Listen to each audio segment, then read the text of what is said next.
Tá bom. Essa é a nossa equação. Vamos estudar casos particulares. Que casos particulares a gente vai estudar?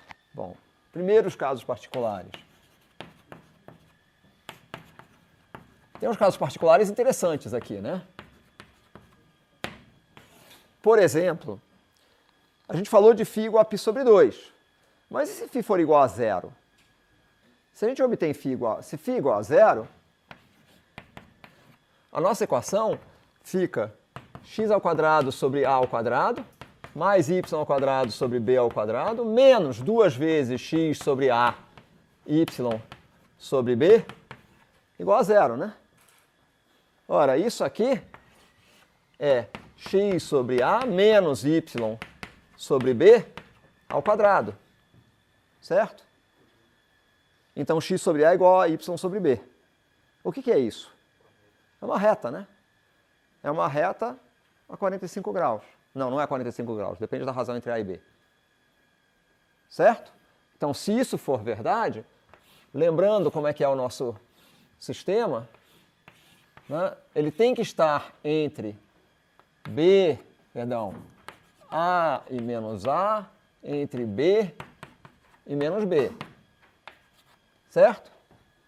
Se isto for verdade, φ igual a zero, significa que o movimento está ao longo dessa reta aqui. Ora, é evidente que se φ for igual a π, a gente deve ter uma situação similar, x ao quadrado sobre a ao quadrado, y ao quadrado sobre b ao quadrado, mais 2 vezes x sobre a, y sobre b igual a zero, que significa que x sobre a mais y sobre b ao quadrado igual a zero, a gente vai ter a outra diagonal. Certo? O que mais que a gente pode dizer? Que outros ângulos vão ser interessantes? Por exemplo, né, se a gente tiver φ igual a π sobre 2, ou 3π sobre 2, o que acontece para φ igual a π sobre 2? X ao quadrado mais a ao quadrado mais y ao quadrado sobre b ao quadrado igual a 1. Né? Interessantemente, isso acontece também para φ igual a 3π sobre 2. Né? Qual é a equação nesse caso? Qual é a trajetória nesse caso? É isso aqui, né? Certo? Nesse caso, o que eu preciso para que a elipse seja a nossa trajetória circular? MCU, se A igual a B, né? Certo? Se A for igual a B, a gente vai ter um movimento circular uniforme. Ok.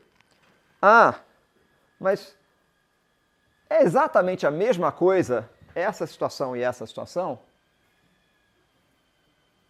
A trajetória é a mesma. Tem alguma diferença entre as duas situações? O sentido do percurso, né? Num caso, o movimento vai ser neste sentido, no outro caso, vai ser no sentido oposto. Tá? E é simples de ver isso, né? Porque a solução nesse caso, né, vai ser x igual, por exemplo, a cosseno de ômega t, y igual a b seno de ômega t, ou x igual, então isso aqui é π sobre 2, 3π sobre 2 implica x igual a cosseno de ômega t, y igual a menos b seno de ômega t. Certo? E nessas duas situações, evidentemente, quem está na frente, x ou y, muda, né? Falta o nosso último caso, que é considerar essa situação de movimentos com direções ortogonais e frequências diferentes. O que a gente deve ter nessa situação? O que a gente pode dizer sobre o movimento nessa situação? O movimento deixa de ser limitado? Não, né? Porque se as frequências forem diferentes... Então vamos lá. Aqui muda um pouquinho. Porque aqui o que a gente vai ter, vamos garantir que a gente escreva isso direito, f vai ser igual a menos kx xi menos ky j, certo? O que isso quer dizer é que m x dois pontos mais kx igual a zero, m y dois pontos mais ky igual a zero. Ou, se quiserem, x dois pontos mais ômega x ao quadrado x igual a zero, y dois pontos mais ômega y ao quadrado y igual a zero, cujas soluções vão ser x igual a cosseno de ômega x t, y igual a b cosseno de ômega y t, e aqui eu não estou nem considerando a fase, porque no fundo, isso não faz muita diferença, né? A diferença de fase, como as frequências não são iguais, vai variar de qualquer maneira ao longo do tempo, né? O que a gente pode dizer sobre o movimento resultante? Primeira pergunta que a gente fez, isso é periódico? Ups. Qual é a condição para que isso seja periódico? Que as frequências sejam comensuráveis, né? Então, ômega x sobre ômega y tem que ser racional para que isso seja periódico. Interessante que no caso de um... Bom, calma. Antes da gente dizer isso, a gente continua podendo dizer que o movimento é limitado, né? Em qualquer circunstância, a gente vai poder dizer que o movimento em x é limitado entre menos a e a, o movimento em y é limitado entre menos b e b. Então, de qualquer maneira, esse sistema tem que estar aqui dentro, certo? Bom, o que mais que a gente pode dizer? Se o movimento for periódico, o que isso tem que implicar? O óbvio, né? Ele vai se repetir igualzinho depois de um certo intervalo de tempo. Implicação, se ele for periódico, ele vai corresponder a uma trajetória fechada. A curva vai se fechar sobre ela mesma depois de algum tempo, né? E aí vai ser repetida. Se ele não for periódico, a trajetória não é fechada. Ele nunca volta exatamente à mesma situação que ele estava antes. Ok? Bom, eu trouxe para ilustrar para vocês, tá? Nessa situação em que a trajetória é fechada, em geral, as trajetórias podem ser trajetórias bem interessantes, que a gente chama de figuras de Lissajous. É interessante que o que está aqui, vamos lá, isso aqui é um exemplo de figuras de Lissajous, tá? E a maneira de gerar isso é especialmente interessante. Bom, vamos começar mudando um pouquinho o parâmetro. Vou começar colocando a razão 1. E aqui, como vocês podem ver, né, a figura que é gerada é uma elipse. Certo? Reparem, né? Por que eu estou dizendo que isso aqui é a superposição de dois movimentos harmônicos simples em direções ortogonais? Veja como é que isso está construído.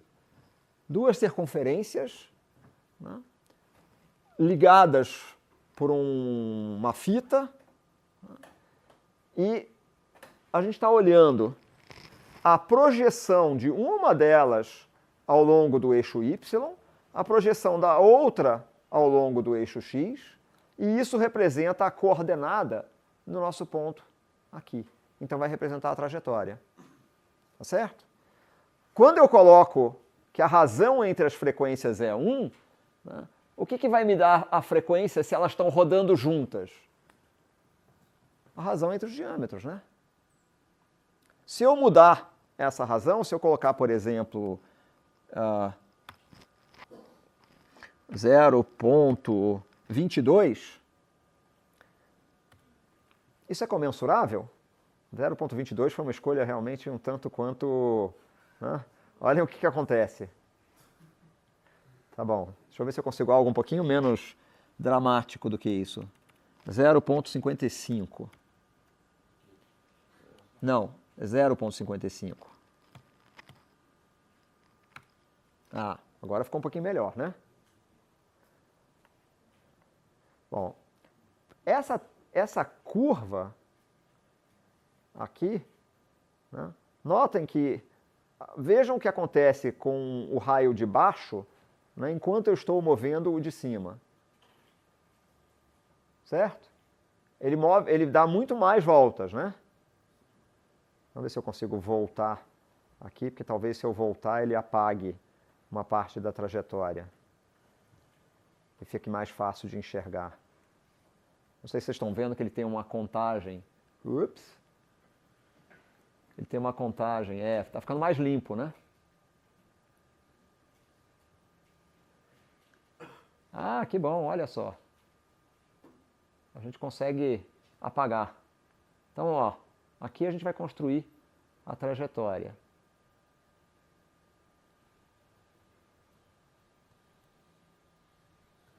Ele voltou ao ponto de partida?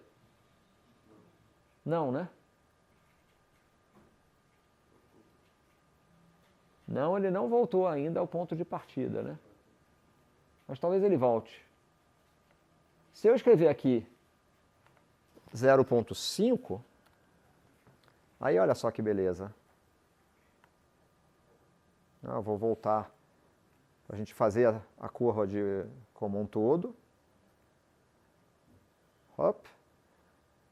Tá? Então agora demos uma volta completa aqui, né? E o de baixo deu 2. Certo? Vocês veem o que acontece quando eu mudo a diferença de fase? Certo? Bom, então essas aqui a gente pode 0,2, por exemplo, né? De novo, vocês veem que o que muda? Né? Muda o número de laços. Certo? Vai mudando o número de laços. Tá? Quando que a gente gera as figuras de Lissajous? Quando as frequências são comensuráveis. Se as frequências não são comensuráveis, né, o que acontece é o que a gente já falou, a gente tem trajetórias que não são fechadas. Você falou 0,55 e não estava fechando, é problema do programa, né? A questão é ser ou não ser comensurável, né? 0,55 é comensurável, mas a razão, para você repetir, você precisa de muitas voltas. Tá certo? Então, se eu conseguisse escrever aqui raiz de 2, por exemplo, aí não poderia fechar, né? Deve ter uma maneira de escrever raiz de 2 no programa. Ele deve calcular para raiz de 2, por exemplo. Ou π. Ok? Aí você sabe que é irracional, você sabe então que não deve fechar. Tá bom?